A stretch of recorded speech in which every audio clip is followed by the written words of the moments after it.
Hindi ako maaksidente. Bakit ko kailangan? Hindi ako maaksidente. Pag pumasok ako sa shop ko, uuwi ako, sinusundo naman ako ni Dad, so hindi ko yan kailangan. Ako po si Mary Diane Joy Ilagan. I'm a fashion designer po sa Batangas City. Hindi ko naiisip na kailangan ko nitong protection na to.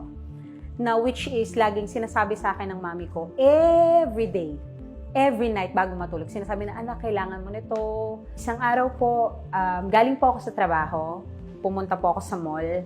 Siyempre, sobrang pagod po kasi ako noon at saka sobrang gutom na. Habang naglalakad ako, nadulas po ako, nabangga po ako sa salamin po ng Goldilocks. Dumugo po yung ilong ko. Dinala po ako sa ospital dahil nga nawalan ako ng malay. Tapos, nagkaroon po ako ng fracture sa nose. Well, hanggang ngayon po, may fracture pa rin ako. Pero hindi lang halata. Thank you for makeup. Nagme-medications pa rin po ako until now. And it so happened, nakakagulat na kailangan ko pala talaga nito. Kasi hindi ko nga inaasahan na aksidente talaga ako. Kaya thank you talaga sa Orbix na sa halip na makukuha ko pa siya sa kinita ko, no, na ginawan ko ng gown, pinrovide ng Orbix. Buti na lang po that day, may kasama po akong kaibigan na which is nakasalo po sa akin. Kasi kung hindi po ako nasalo, baka wala po ako dito ngayon. Kasi tiles po kasi yon sa mall, syempre. Kung nalaglag po ako that time, baka po nabagok yung ulo ko.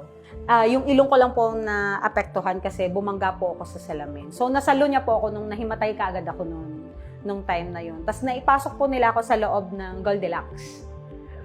Tapos po, doon po nila ako pinunasan yung dugo habang wala pa po yung sasakyan para madala po ako sa ospital.